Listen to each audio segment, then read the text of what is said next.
શ્રી કૃષ્ણ મિત્રો, કેમ છો તમે બધા? શું તમારા ઘરમાં પણ બાળકો હંમેશા શાકભાજીથી દૂર ભાગે છે? તો ચલો આજે કંઈક એવું બનાવી લઈએ જે શાકભાજીથી ભરપૂર છે, હેલ્ધી છે અને ફક્ત 2 ટીપા તેલથી તૈયાર થઈ જાય છે. અને જો આવી રેસીપી હશે તો કોણ ના પાડશે? બાળકો તો સામેથી માંગીને ખાશે.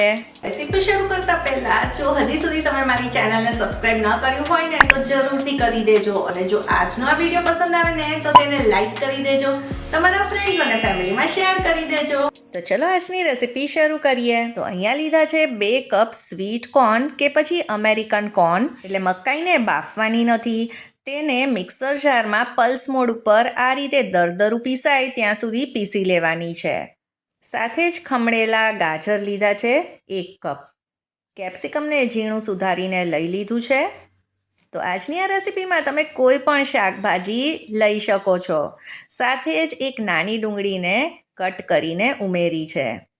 2 લીલા મરચાંને ઝીણા સમારીને લીધા છે અને સાથે જ 1 ઇંચ આદુના કટકાને ખમણીને ઉમેરી દીધું છે. આજકાલ તો લીલા ધાણા પણ ખૂબ જ સરસ મળી રહ્યા છે, તો અડધો કપ જેટલા લીલા ધાણા પણ ઉમેર્યા છે. હવે આજનો નાસ્તો આપણે તૈયાર કરવાના છીએ સૂજીમાંથી. તો તમે કોઈ પણ સૂજી આમાં લઈ શકો છો, બારીક કે જાડી કે પછી રવો પણ. તો અહીંયા આપણે 2 કપ સૂજીથી આ નાસ્તો તૈયાર કરી રહ્યા છીએ.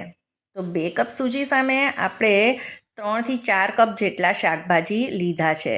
નાસ્તામાં થોડીક ખટાશ આવે અને સોફ્ટ બને તેના માટે દહીં એડ કર્યું છે. અડધી ચમચી ચીલી ફ્લેક્સ ઉમેર્યા છે. સાથે જ અડધી ચમચી લાલ મરચું પાવડર પણ, કેમ કે મારી પાસે ચીલી ફ્લેક્સ થોડાક ઓછા હતા. અને 1 ચમચી ઓરિગેનો ઉમેર્યો છે. અને સ્વાદ પ્રમાણે મીઠું ઉમેરી દઈશું, લગભગ 1.5 ચમચી જેટલું. અને હવે આપણે આ બધી જ વસ્તુને મિક્સ કરી લઈશું. તો આપણને પાણીનો પ્રોપર અંદાજ આવે કે કેટલું ઉમેરવું, તેના માટે આપણે સૌથી પહેલાં આ બધી જ વસ્તુને સરખી રીતે મિક્સ કરી લઈશું. કેમ કે શાકભાજીમાં પણ પાણીનો ભાગ હોય છે અને દહીં પણ ઉમેર્યું જ છે. હવે લગભગ 1 કપ જેટલું પાણી આમાં ઉમેરીશું. એવું હોય તો સૌથી પહેલાં ખૂબ જ ઓછું પાણી આમાં ઉમેરવું. આની કન્સિસ્ટન્સી આપણે લચકા પડતી જ રાખવાની છે. હવે આને આપણે રેસ્ટ માટે મૂકી દઈશું 15 મિનિટ માટે, એટલે સૂજી ફૂલી જશે. હવે 15 મિનિટ પછી આપણે ચેક કરીએ તો આ મિક્સચર એકદમ જ સોફ્ટ થઈ ગયું છે. પહેલાં કરતાં સૂજી પણ ફૂલી ગઈ છે અને આમાં જરા પણ પાણીનો ભાગ અલગથી નથી દેખાતો. એટલે સૌથી પહેલાં આપણે ઓછું જ પાણી ઉમેરવું. હવે હથેળીને તેલથી ગ્રીસ કરી લઈએ અને થોડો મિક્સચરનો ભાગ આપણે હાથમાં લઈશું. નાની બોલ સાઇઝનો ભાગ લેવાનો છે. આમાંથી આપણે નાનો બોલ તૈયાર કરીશું અને પછી તેને આ રીતે ચપટો ટિક્કીનો શેપ આપી દઈશું. હવે આમાં ઉમેરવાનું છે બાળકોનું ફેવરેટ ચીઝ. તો જે ચીઝ ક્યુબ આવે છે તેને આપણે 1 ચીઝ ક્યુબમાંથી 4 પીસ કરી લઈશું ને આ ટિક્કીની વચ્ચે 1 પીસને મૂકી ચારે બાજુથી ફરીથી એને સીલ કરી અને એક બોલ બનાવી લઈશું. તો આવી જ રીતે આપણે બધા જ બોલ્સને તૈયાર કરી લેવાના છે. આજનું જે આ માપ છે તેમાંથી લગભગ 20 જેટલા બોલ તૈયાર થાય છે. આજનો આ નાસ્તો આપણે ફ્રાય કર્યા વગર અપ્પે પેનમાં તૈયાર કરવાના છીએ. એટલે જો તમારે જે સાઇઝનું અપ્પે પેનના કેવિટીઝ હોય તે પ્રમાણે આ બોલ્સ નાના કે મોટા તૈયાર કરવા. તો બધા જ બોલ્સ આપણે તૈયાર કરી લઈએ પછી અપ્પે સ્ટેન્ડ લઈ લેવાનું અને તેમાં આપણે થોડું થોડું તેલ દરેક કેવિટીમાં એડ કરી દઈશું. તો 2-3 ટીપા જેટલું તેલ નાખી અને બ્રશની મદદથી આ રીતે ફેલાવી દેવાનું અને પછી જે બોલ્સ તૈયાર કર્યા છે તે આપણે આમાં મૂકી દઈશું. તો આ બધી જ પ્રોસેસ આપણે ગેસ ચાલુ કર્યા પહેલાં જ કરી લેવાની અને પછી આપણે ગેસ ઉપર આ સ્ટેન્ડને મૂકી દઈએ.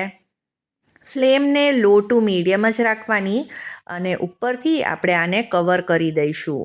આ બોલ્સને એક સાઈડથી કૂક થતાં 2 થી 3 મિનિટ લાગે છે. તો 2 થી 3 મિનિટ પછી આપણે આને ચેક કરી લઈએ. તો નીચેની સાઈડથી તે કૂક થઈ ગયા છે અને હલકો સોનેરી કલર આવી ગયો છે. તો આપણે બધા જ બોલ્સને હવે ફેરવી લઈએ અને બીજી સાઈડથી પણ આને કૂક કરી લઈએ ફરીથી 2 મિનિટ માટે. તો લગભગ 5 થી 7 મિનિટની અંદર જ આ બોલ્સ તૈયાર થઈ જાય છે. અને જો તમારે આને થોડા ક્રિસ્પી કરવા હોય તો થોડીક વાર માટે મીડિયમ ટુ હાઈ ફ્લેમ ઉપર રાખશો તો આ ક્રિસ્પી પણ થઈ જશે. પણ આ રીતે પણ આ એકદમ જ સરસ લાગે છે. તો છે ને એકદમ જ ચીઝી અને ફ્લેવર્સ તો એવા કે બાળકો મોટાઓ બધાને ખૂબ જ ભાવશે. એક વખત જરૂરથી ટ્રાય કરજો. જો આજની આ રેસીપી તમને થોડી પણ પસંદ આવી હોય તો તેને લાઈક કરી દેજો, તમારા ફ્રેન્ડ્સ અને ફેમિલીમાં જરૂરથી શેર કરજો અને મારી ચેનલને સબસ્ક્રાઈબ કરી દેજો. જય શ્રી કૃષ્ણ.